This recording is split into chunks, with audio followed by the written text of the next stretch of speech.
El Consejo Nacional para Reglamentación y Fomento de la Industria Lechera les exhorta a consumir leche, queso, yogur y todos los productos lácteos de producción nacional. Un mensaje de Conaleche.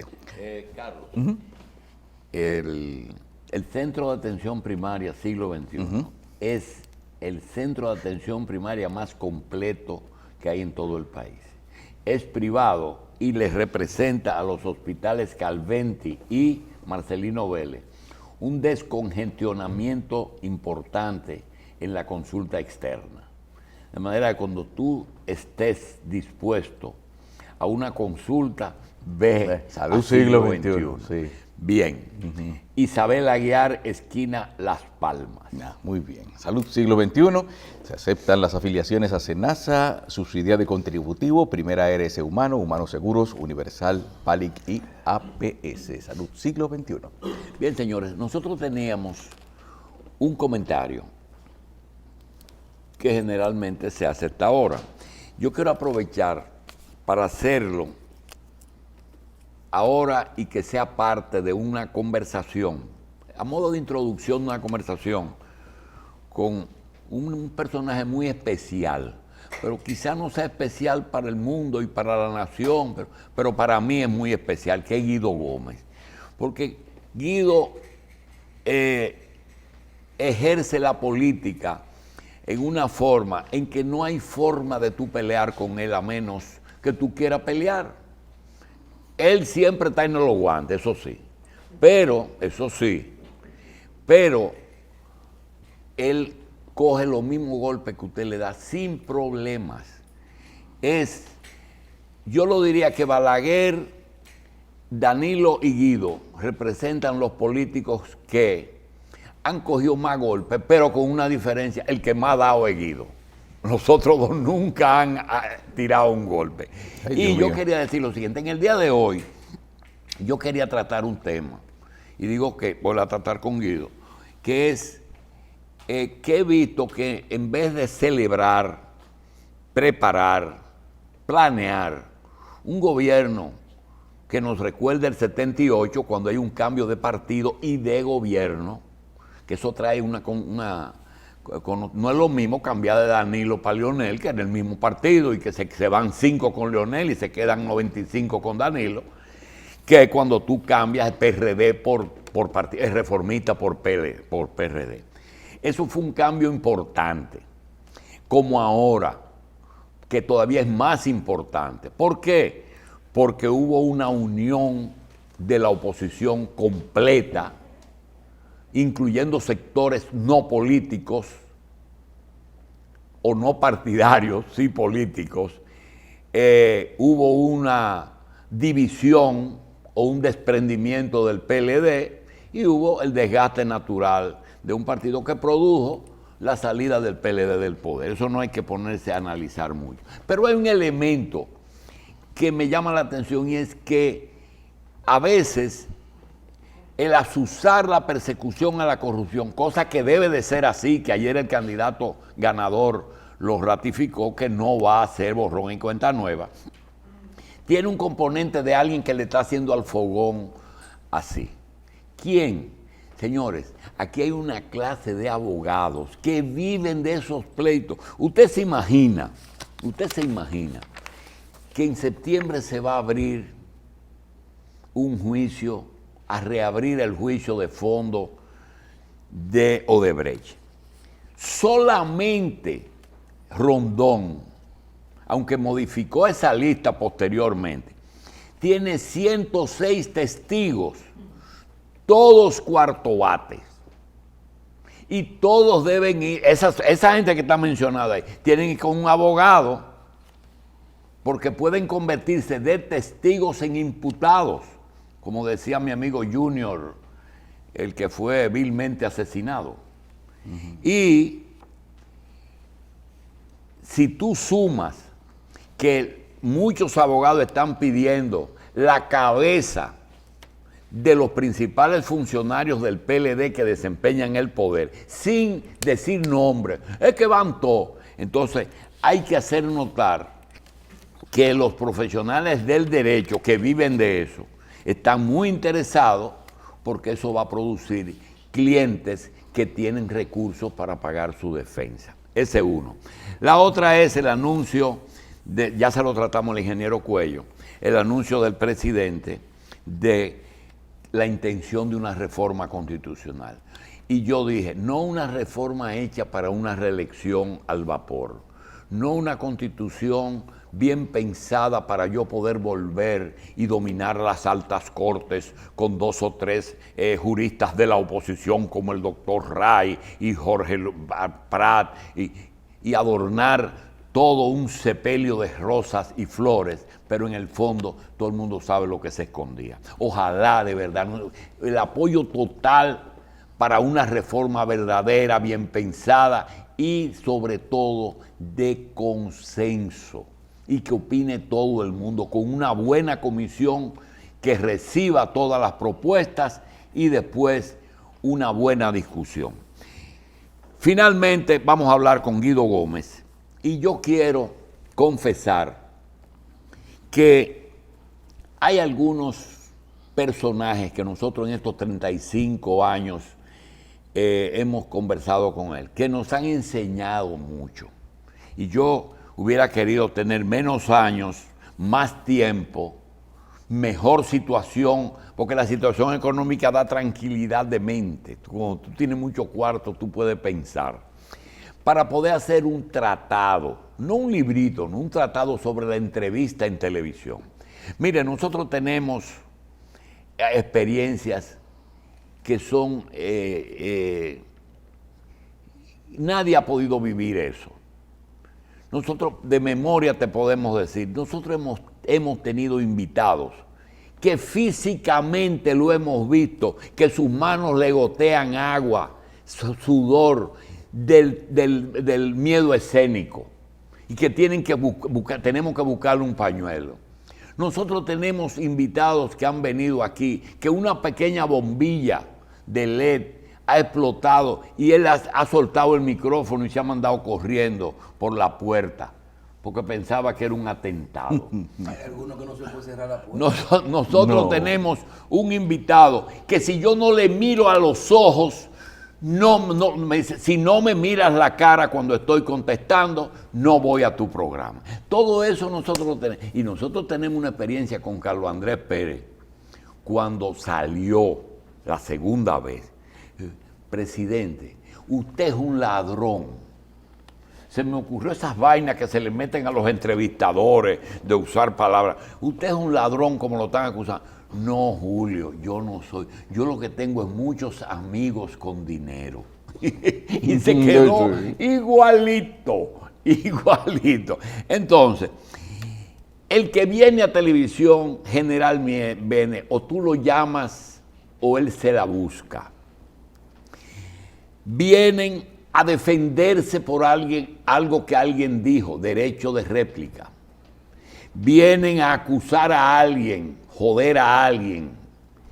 Vienen a buscar una posición. Por ejemplo, ahora hay que tener cuidado, Guido, porque hay gente que lo que quiere es que lo vean. Yo estaba trabajando y yo era de la red, qué sé yo qué, Luis 2580.000. También vienen, yo tengo que ir a decir una cosa.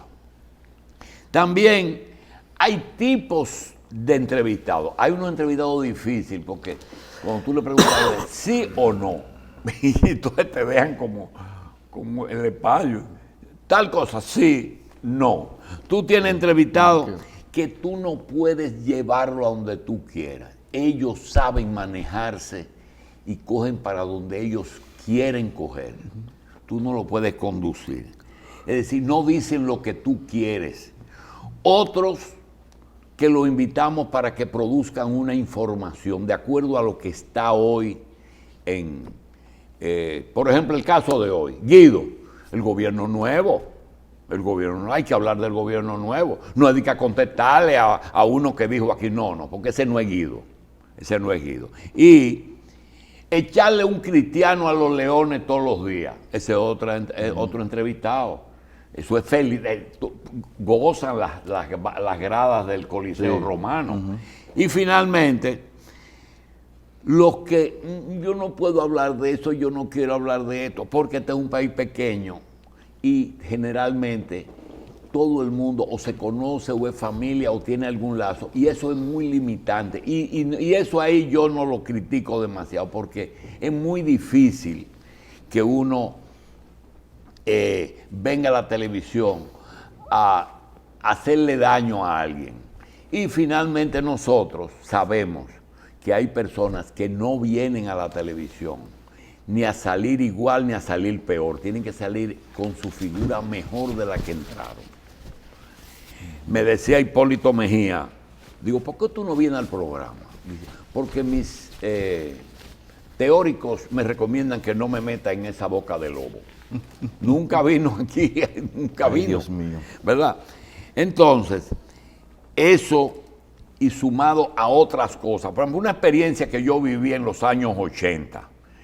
Sabludowski era la primera figura de la televisión mexicana en cuanto a entrevistas.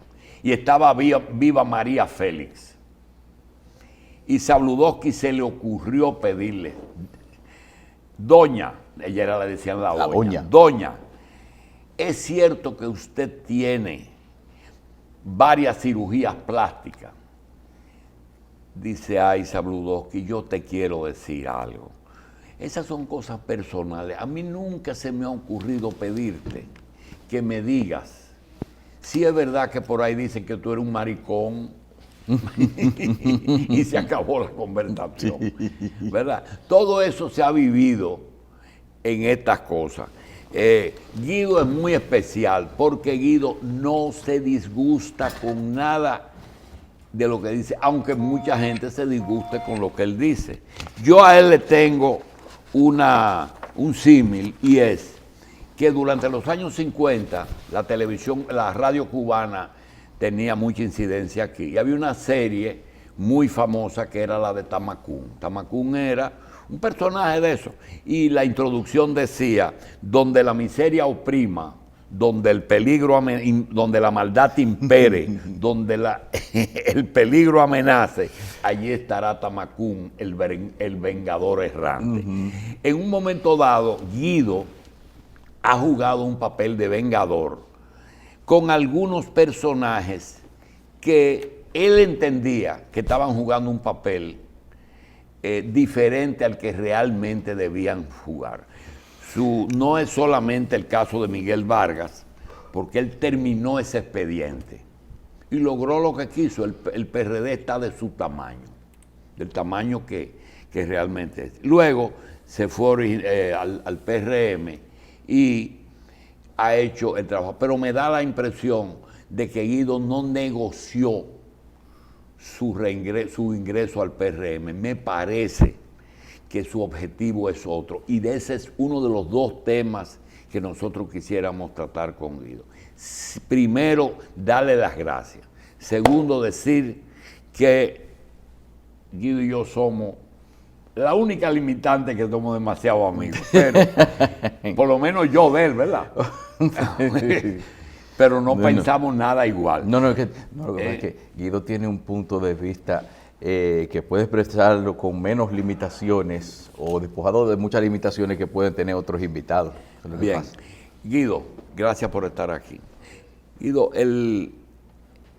realmente el objetivo próximo de Guido Gómez es que en unas instancias posteriores a la toma de posesión, a la tranquilidad de un gobierno nuevo, tú intentes lograr liderar el Partido Revolucionario Dominicano como debe de ser. Ok, gracias por la invitación y por la introducción, ¿no? Que necesariamente no la comparto, pero bueno, yo soy una persona que tiene profundos valores democráticos y cree en eso, en el libre juego de las ideas. Lo primero es, Julio, que en la República Dominicana fue el doctor Peña Gómez que inauguró la frase de que él tenía la capacidad de ver más allá de la curva. Como yo no tengo esa dimensión, mi vista es corta respecto a acontecimientos políticos.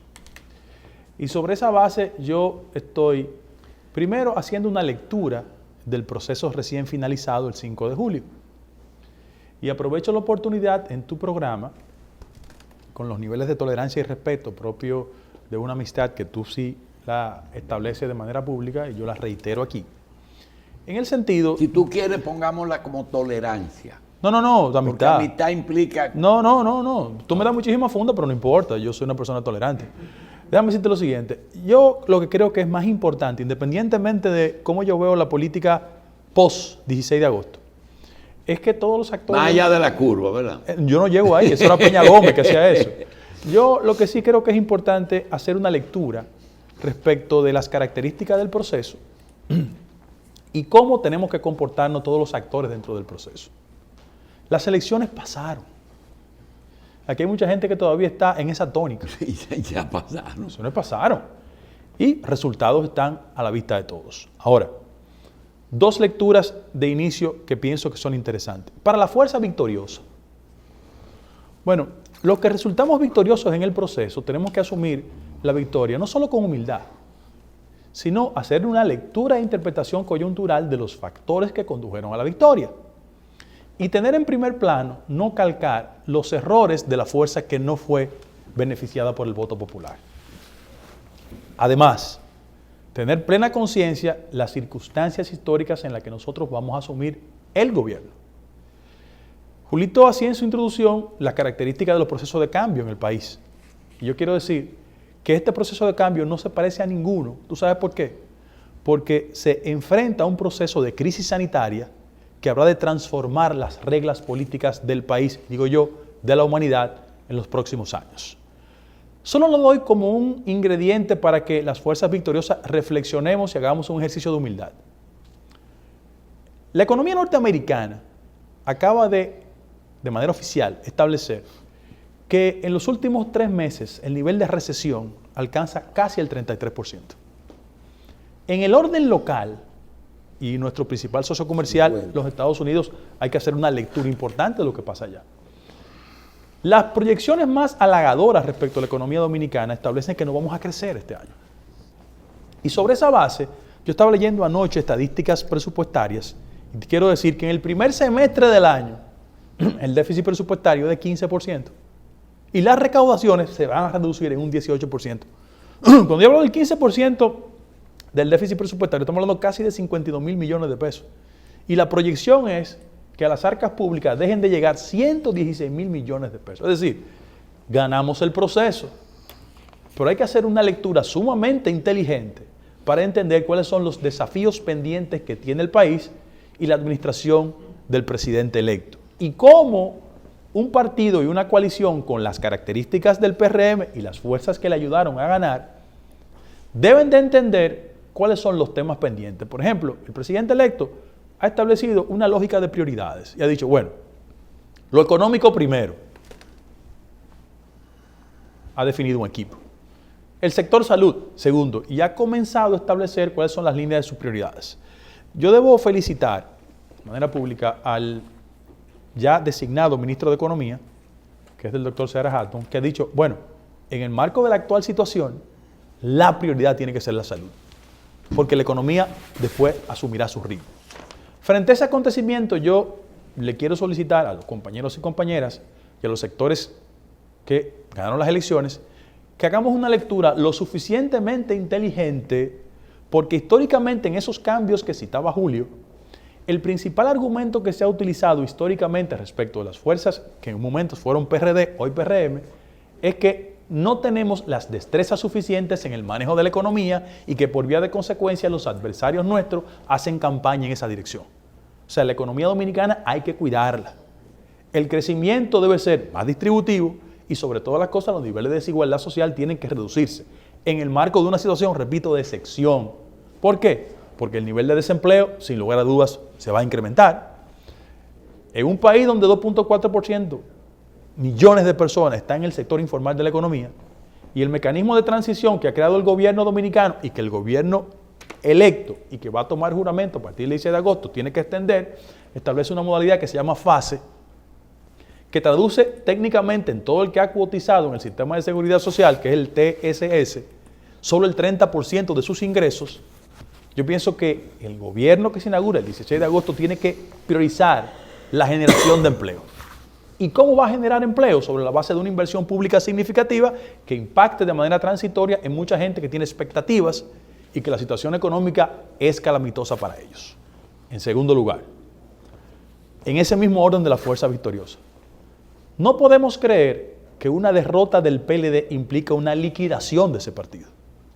Ese partido que ejerció el poder en los últimos 20 años, 16, tiene raíces, conexiones y sobre todas las cosas una estrategia post-16 de agosto. Y debemos de ser lo suficientemente inteligentes para que el mensaje nuestro llegue a esos sectores. ¿Por qué? Porque sin lugar a dudas el PLD y su estructura comunicacional va a salir a defenderse. La lectura para el PLD. No es elegante que un adversario del PLD como yo haga una interpretación de ese partido, pero los que no somos PLDistas por lo menos hemos aprendido a ser PLDólogos y hay que estudiar el comportamiento de ese partido. ¿Qué yo pienso? Yo pienso que ese partido perdió las elecciones, entre otras cosas, porque reprodujo los vicios que ellos le imputaban al PRD histórico. La irracionalidad en la confrontación, la incapacidad de cohabitar con inteligencia y la idea de que un grupo tiene que imponerse sobre otro. Ahí están los resultados. En ese mismo orden. La figura de mayor arraigo en el PLD es el hoy presidente de la República, en los próximos días el presidente Danilo Medina. Él tiene de arrancada un impedimento de carácter constitucional. Pero eso hasta el 16 de agosto. No, él tiene un impedimento constitucional. No, digo, seguirá siendo la figura. Bueno, transitoriamente sí. Ah, ya. ¿Por qué? Porque una persona que ocupa por 8 años la presidencia de la República genera un nivel de lealtad y él ha sido un trabajador del aparato político. ¿Qué pasa? Que como él tiene ese impedimento constitucional, mucha gente en su proximidad aspira al relevo. La pregunta que uno se hace es si tiene las condiciones, la formación y la preparación para hacerlo. Pero ya eso es un tema del PLD. Ahora, el Partido de Liberación Dominicana debe estar consciente de que en su seno hay figuras, actuaciones que legítimamente van a aspirar. Sin embargo, la lógica me indica a mí que ese es un partido que va a ser estremecido, no por el interés de persecución, no por la sed de venganza, que no debe anidar a nadie, sino porque en la conducción del Estado Dominicano yo pienso que hay actuaciones que deben ser procesalmente perseguidas para que nadie mañana entienda que en la República Dominicana, todavía hoy en el siglo XXI, es posible llegar al Estado, cometer todos los excesos posibles sin ningún tipo de consecuencia. Miren, el deseo de independizar el Ministerio Público no es clara intención de perseguir a nadie. Es una lectura interesante para los que llegan a partir del 16 de agosto, entiendan que ya esa forma de hacer la política donde fondos públicos se transfieren en bolsillos privados no tiene espacio en la República Dominicana. Y en esa dirección yo quiero apuntalar, antes de hacer esas interpretaciones más allá de la curva, como hacía Julio de introducción, evocando al doctor Peña Gómez, de que los desafíos pendientes que tenemos todos los dominicanos y dominicanas, independientemente de por quién usted votó el 16 de agosto, la fuerza ganadora tiene que reconstruir en el imaginario popular la idea de que es posible construir una democracia con reformas institucionales, con una mejoría sustancial en el nivel de vida de la gente, con que los servicios públicos sean eficientes y que con los temas pendientes que han sido postergados en los últimos 20 o 30 años lo abordemos con mayor responsabilidad. Por ejemplo, yo decía, al igual que la mayoría de los dominicanos, de que el tema sanitario es un tema indispensable. Yo abogaría y voy a sugerir para que la próxima administración en el presupuesto del año que viene establezca un mayor porcentaje al sector salud. Lo doy solo como indicación, Julio. La inversión en América Latina respecto del PIB en el sector salud es no menos de 4%. La República Dominicana es 1.7% del PIB. ¿Qué significa eso? Que la crisis sanitaria nos tomó en el marco de un sector salud que no tiene los recursos indispensables para afrontar situaciones de excepción como la que tenemos. Y frente a eso, hay otros temas pendientes en la agenda nacional que tienen que ver con una mejoría sustancial del nivel educativo en el país. No podemos seguir saliendo todos los años en las pruebas PISA con indicadores tan desafortunados respecto a matemáticas, ciencias sociales. Yo pienso que uno de los temas que está también pendiente en la agenda nacional es el tema de la inseguridad. Y yo quisiera, de verdad, que la administración que se inaugura el próximo 16 de agosto tuviese muy presente de cómo interpretar reclamos de carácter social que se van a producir y que pueden ser el caldo de cultivo de la agitación de la fuerza política derrotada para que sobre todas las cosas, como ya se inauguraron categorías que llaman cacerolas o visitar las plazoletas por insatisfacción, que en el gobierno se tenga una lectura inteligente de cómo esa correa de transmisión del reclamo social de la demanda ciudadana sea escuchada correctamente, analizada correctamente y solucionada. ¿Por qué? Porque para nadie es un secreto de que frente a la situación futura incierta que presenta el PLD como partido político, cualquier tipo de actuación procesal va a conducir a que ellos apelen a la unidad interna y sobre todas las cosas a la agitación de la insatisfacción, producto de que algunos compañeros o compañeras sus expectativas no estén llenas y que sobre todas las cosas entiendan que el reclamo social, muy legítimo, puede ser aprovechado por el Partido de Liberación Dominicana. Y sobre esa base yo pienso que hay que comenzar a pensar con humildad, con racionalidad, sin arrogancia, sin excesos, y sobre todas las cosas que los procesos encaminados se hagan sin ningún tipo de retaliación ni persecución contra nadie.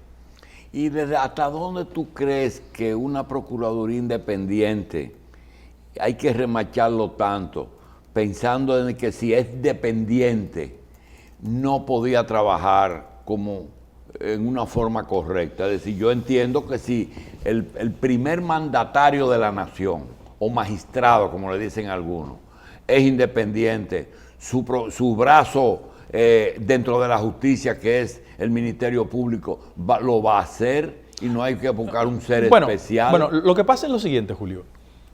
En la mecánica institucional del país, la designación del presidente de la República, del jefe del Ministerio Público, implica automáticamente inmiscuirse en otro ámbito de su jurisdicción. En principio es eso. Ahora, hay personas que han tenido militancia social, simpatías partidarias, que tienen el nivel de independencia suficiente para actuar desde el Ministerio Público y encauzar las reformas que el país quiere respecto del Ministerio Público. Bien. Nadie está diciendo que hay un Ministerio Público para perseguir a la gente. Es para hacerlo independiente. Sí, pero hay personajes que tú sabes que si son Ministerio Público, en cierto porcentaje tú sabes lo que van a hacer. Cierto porcentaje.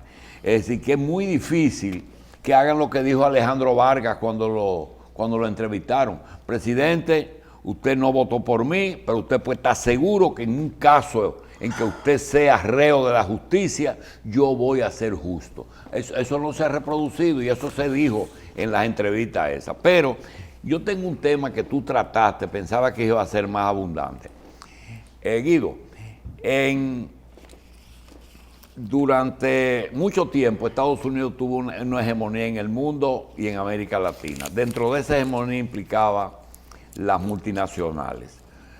Brasil desarrolla durante el gobierno de Cardoso y después de Lula, hay que reconocer que fue Cardoso. Fernando Enrique de Cardoso.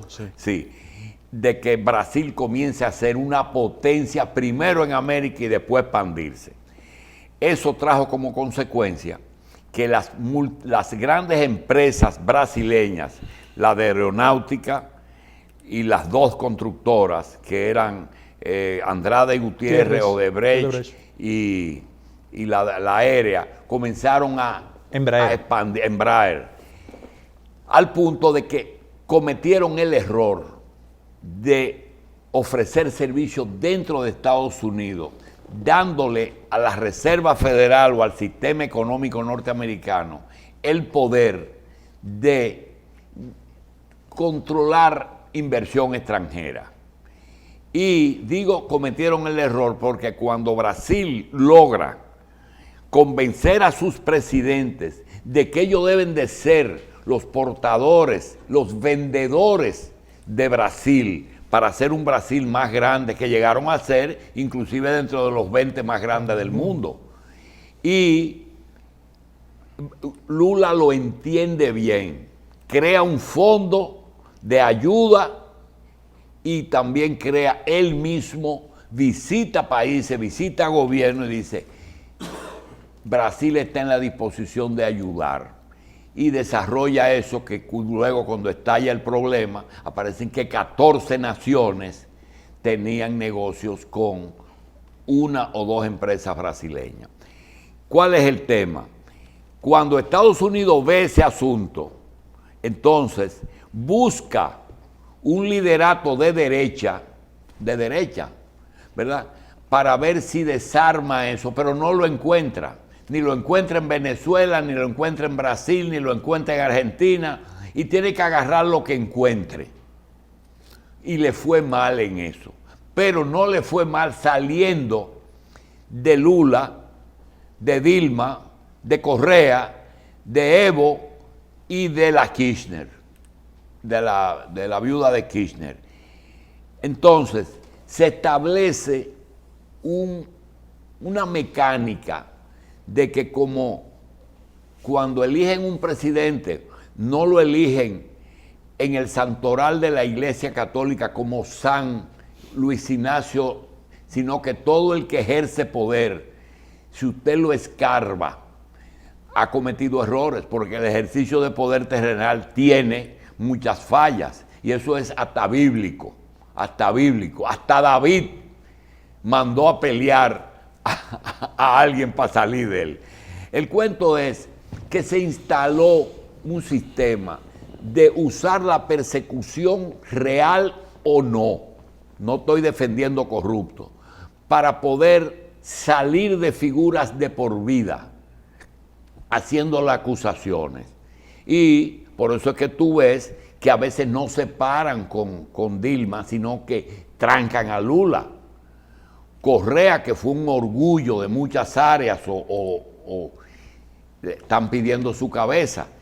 Ya es una costumbre el salir con acusaciones de corrupción. Bien, así se sale del contrario. Y el que llega tiene que hacer eso. A veces el que llega está tan implicado como el que se va, como fue el primer gobierno de Brasil, el Temer.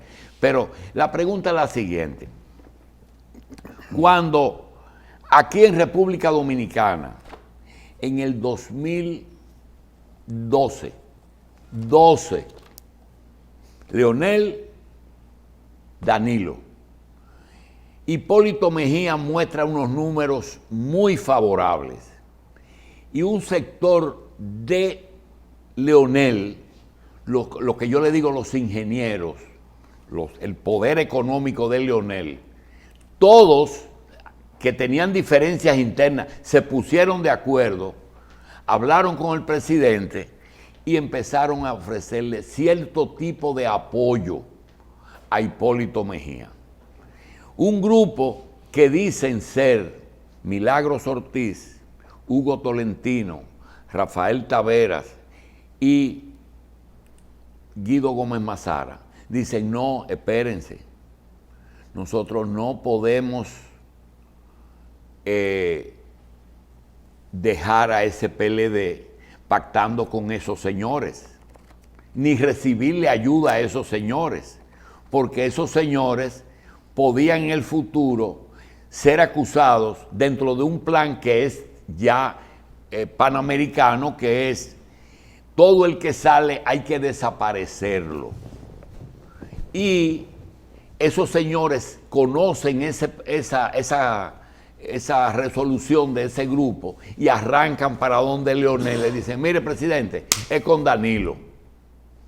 Y retornan y le quitan. Toda esa ayuda era a través, inclusive te puedo decir de quién, era de Johnny Morales la ayuda, que incluía ayuda económica. Entonces se deshace el acuerdo y esa gente van a donde Danilo, a donde Leonel, dice: mire, presidente, tiene que ser con Danilo. Y ahí viene un error, y es que ellos creían que le iban a dar una cuota de poder, pero ni siquiera Danilo dijo: bueno, es lo que le vamos a dar es protección, pero no le vamos a dar ni a pagar las deudas pendientes. Ahí es que viene lo de facturas, lo que he recibido es factura. El cuento es el siguiente: independientemente de que tú estés o hayas estado en eso, eso no es importante. Lo importante es, tú entiendes que ahora, para evitar eso que yo estoy viendo, tan pronto llegue el 16, el PLD va a cerrar fila. Mira, no nos conviene empezar a pelear, tenemos que defendernos. Y comienzan a producir ruido, de ese que tú dices. Tú verás cacerola morada contra cualquier cosita, hasta pidiendo justicia. Tú lo verás, tú lo verás.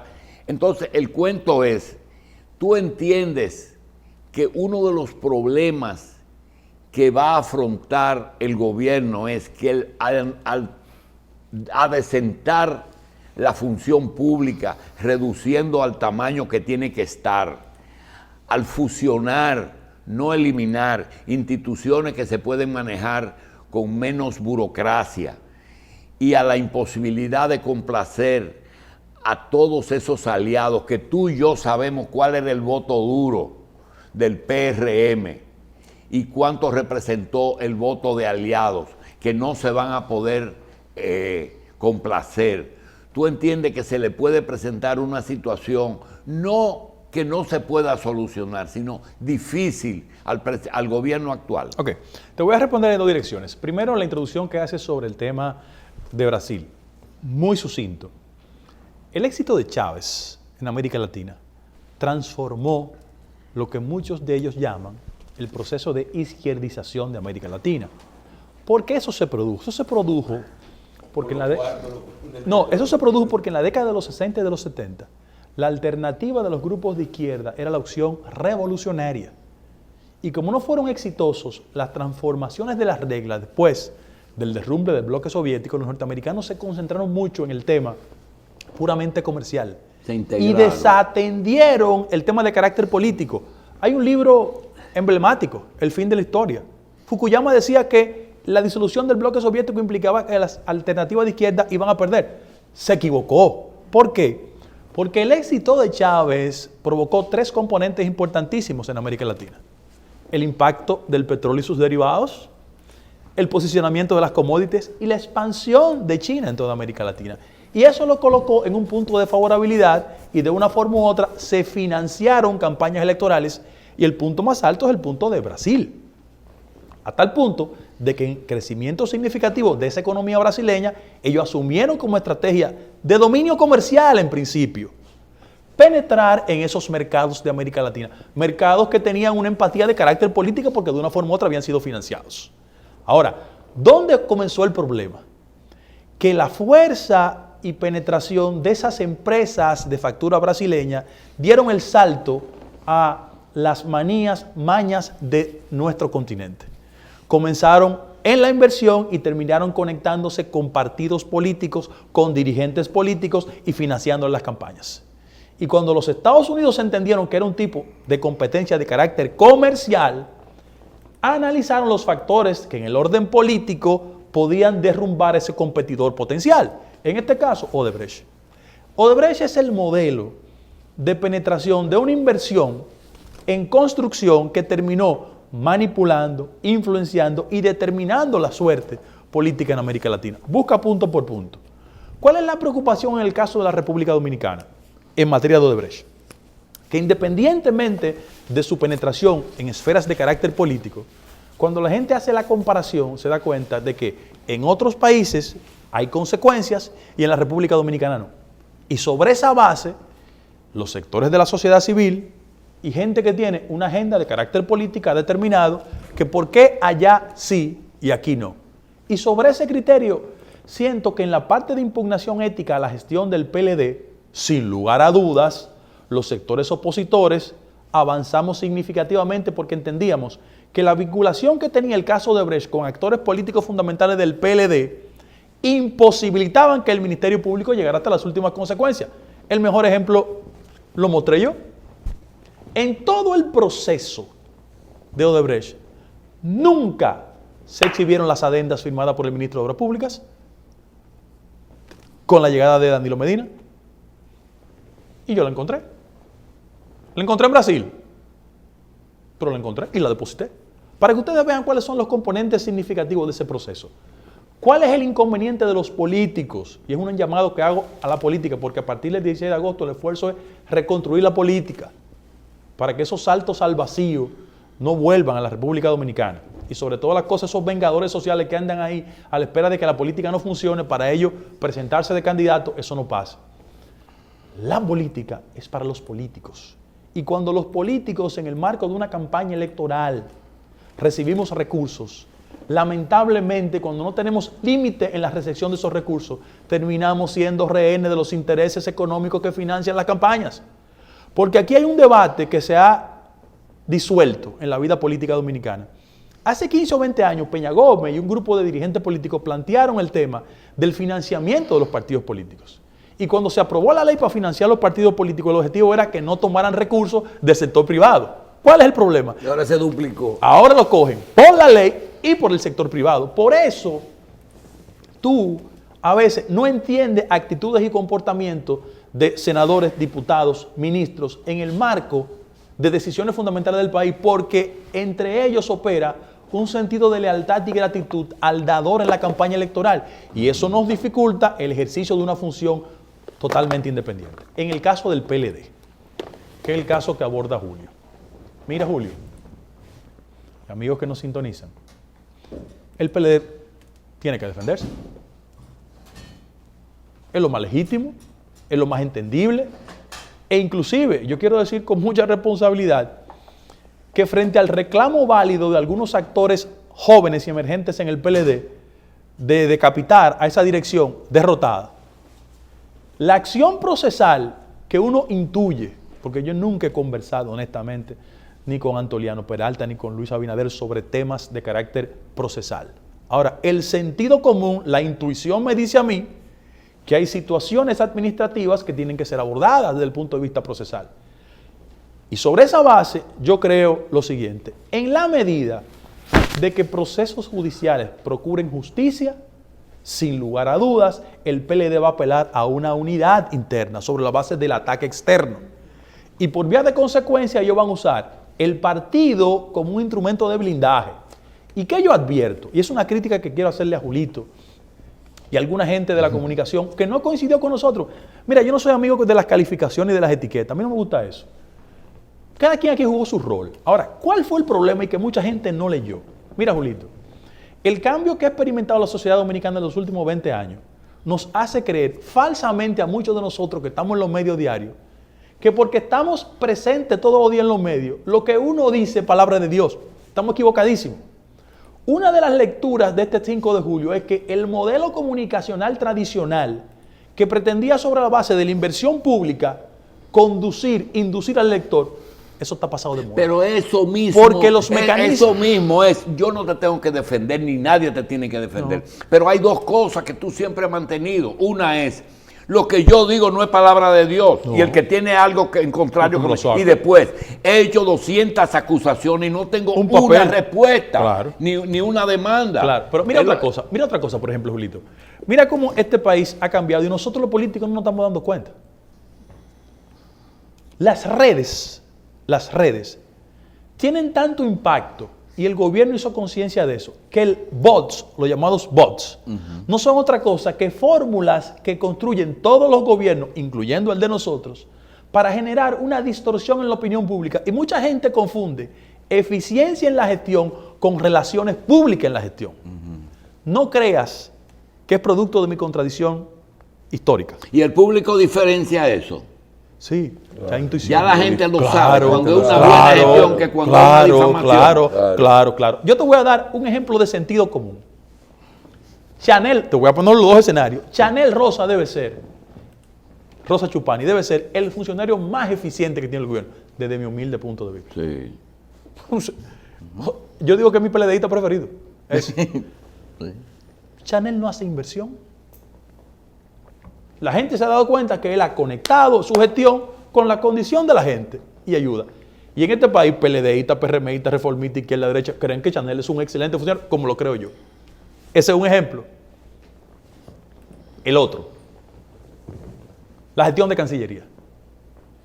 La gestión de Cancillería es una gestión que desde el punto de vista de las relaciones públicas es una gestión buena, bien vendida, bien comprada. En el tema de las relaciones públicas, los dos extremos, dice. En el tema de las relaciones públicas. Ahora, yo no tengo que decir nada. Cuando Roberto Álvarez se juramente y el país tenga acceso a ese tipo de cosas, no por los empleos. Mira, Julito, cuando uno lo invita a un sitio, uno debe tener la delicadeza de no ser atropellante. Pero ahora, cuando yo veo algunas nóminas públicas, yo entiendo, no comparto, la postura de mucha gente. Porque es que la estrategia del PLD, sobre todo el último gobierno, consistió en construir una noción de la eficiencia sobre la base de penetrar todos los segmentos de la sociedad, los guardias, los empresarios, La prensa. segmentos de la sociedad civil. Yo escucho a mucha gente diciendo no. Y parte del empresariado. Y muchísima parte del empresariado. Óyete, y sobre ese, lo voy a decir con su nombre, porque yo me caracterizo por decir las cosas que pienso. Como yo no estoy endosado en ningún sector económico. Por ejemplo, no hablo del CONEP como entidad. Sí. Hablo de Pedro Bracho, con quien he tenido muy buenas relaciones siempre. Yo como observador del proceso, no imparcial, porque no soy imparcial, me sentía desvencijado cuando veía a un presidente del CONEP muy fascinado por una modificación constitucional que estaba cocinándose en el Congreso para Danilo, pero no lo veía preocupado por los temas de escándalo de Odebrecht. Y eso tiene una explicación lógica. El gobierno logró penetrar muchos sectores de la vida nacional. Y no es que tú tenías otras prioridades diferentes al CONEP. No, el CONEP tiene su prioridad. El CONEP No, no puede él ser... tenía una prioridad No, el como CONEP CONEP, tenía su prioridad como Pedro, No, claro. pero tú también tenías tu prioridad. Ah, no, es que yo no estoy discutiendo la prioridad de nosotros. Es No, el es rol que de la... tú juzgaste las dos prioridades. No, Tú es el querías rol- que tuviera más interés en una cosa. No, que... es el rol de la institución. Es que mida a todo el mundo con la misma vara. Por eso te puse dos ejemplos de funcionarios. Sí. La Cancillería Ahí y Chanel. sí, pero en ese no. No, claro que sí. Mira por qué. Porque se presume que todos los actores políticos deben esperar de las instituciones la misma actitud. Por ejemplo, ¿qué yo creo? Que el gobierno que surge el próximo 16 de agosto, Finjus, participación ciudadana, el CONEP tiene que hacer el mismo ejercicio crítico. Ajá, después que Claro. cojan los cargos. No. Ajá, qué romántico. No. Hablo de la institución, no hablo de la persona. Ahora se separan las cosas. No. Yo hablo de la institución, no de las personas, porque yo no quiero arrabalizar el debate sobre el criterio personal. Esa participación ciudadana que mucha gente hace críticas, yo debo decir que es la misma participación de Tony Issa, ¿o no? Y Tony Issa Pero con el gobierno. Tony dice, yo fui el fundador, no es quien Bien. tú dices, me lo reclama. Viene por el jefe de la DIAPE. O porque eso se El usa. jefe de la Es que DIAPE eso se estuvo en usa. participación. Pero, ¡Y qué bueno! ¿quién tú crees que va a ser coordinador general ahora cuando los dos se fueron? Es Isidoro Santana, que vuelve a su posición. Pero fue una persona que participó en el gobierno de Danilo. Oh, pero y yo creo que seguro era una persona fue y honesta. se fue ya. Es una persona honesta y Seguro. decente y Yo no correcta. estoy hablando mal de nadie, ¿eh? Yo estoy hablando de No, posiciones. no, fíjate Como que los tres coordinadores se fueron, ahora vienen los tres que están en el banco. Fíjate una cosa, yo te estaba analizando en función de que el 5 de julio no solo eligió a Luis Abinader de presidente, sino que le dio una señal a la sociedad dominicana de los niveles de cambio. Por ejemplo, yo he visto actitudes que no se La corresponden. prueba son los dos eslogan, Sí, el cambio y y se van. Pero No, otra lo cosa. que pasa es una cosa. Mira, cuando Guido regresa de Estados Unidos, nuevecito, como un Cadillac, ¿verdad? Jovencito, un muchacho machi. Mira, este hijo del Moreno y de Carmen. Bueno, Guido se estrena allá en la Gustavo Mejía Ricard. Eso es correcto. Yo entendía, te juro, que a pesar de tus relaciones con Milagro, que fueron la primera persona. Es que yo soy del barrio. Sí, Yo soy del barrio. fue por Sí. la No, y Juan Basante, compañero sí, mío del lo curso. sé, por ahí. Yo pensaba que donde tú cabías bien era en participación, porque fíjate que tú nunca has tenido ninguna diferencia con ellos, jamás. Jamás tú has tenido diferencia con participación y te has hecho eco siempre de las denuncias que ellos han propiciado fuera, el Independent de Londres, el New York Times de Nueva York, porque yo entendía que esa era tu naturaleza. Después el PRD te hizo andar por pasos de sandanzas y cosas, pero yo te voy a decir No, que pero yo tengo una vocación partidaria. pero veía tu vocación ahí, es todo lo que Sí, dijiste, pero mira, que fíjate, nunca tienes una diferencia. fíjate que el punto de partida de nosotros es la reflexión de cómo el país cambió el 5 de julio y muchos no nos dimos cuenta. Te pongo otro ejemplo interesante. Los compañeros que hicieron un trabajo político y que esperan legítimamente ser retribuidos, tienen que entender dos cosas básicas. La primera, el Estado dominicano que nosotros dejamos en el 2004 no es el Estado dominicano que recibimos ahora. En primer lugar, el proceso de ley que profesionalizó la función pública tiene que ser respetado. Por ejemplo, cualquier persona que haya hecho la carrera civil y administrativa en el Estado tiene que ser respetado. O sea, la época en que Telma Frías llegaba al poder y hacía tablas rasas, ya eso no es posible. Y en segundo lugar, deben existir las calificaciones, los niveles de competencia para tú asumir un desempeño correcto. Porque ¿cuál es el problema del país? Que en la práctica política tradicional la gente cree que hacer campaña pura y simplemente implica una retribución automática en el aparato del Estado.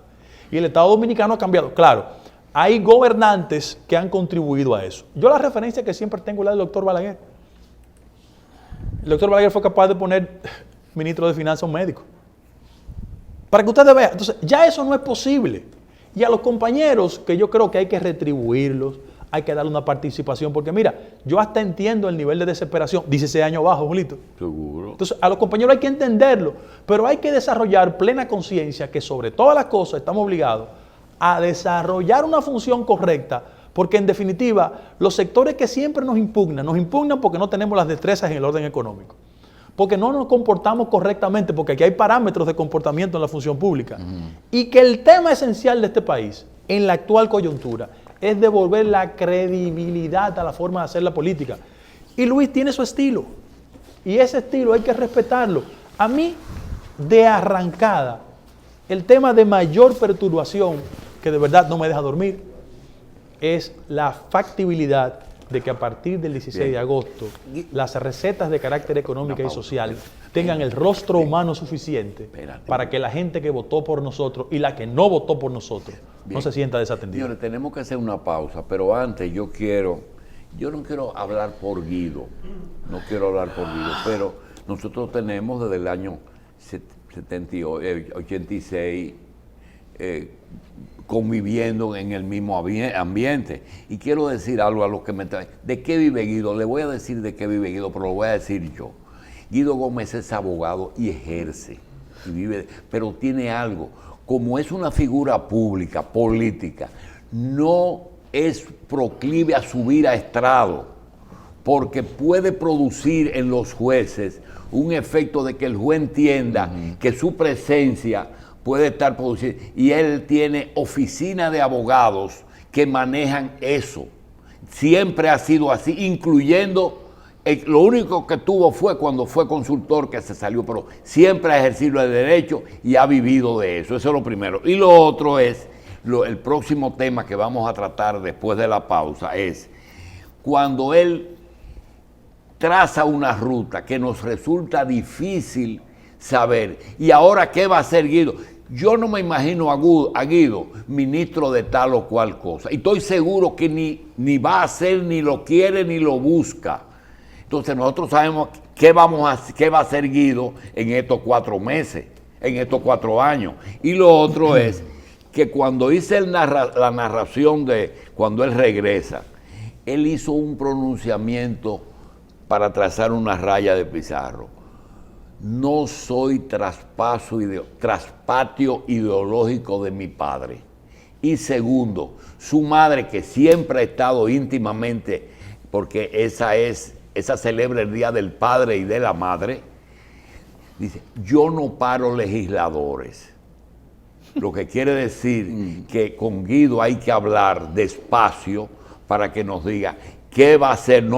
Ya Miguel no hay que corretearlo, porque prácticamente no existe. Me encontré sí raro que le puso una coletilla inexplicable que no tenía ningún sentido y que no comparto, y lo dije aquí, que fue lo que le dijo a Peggy. ¿Por qué tenía que remacharle a Peggy? Pero eso lo va a decir él después de la pausa.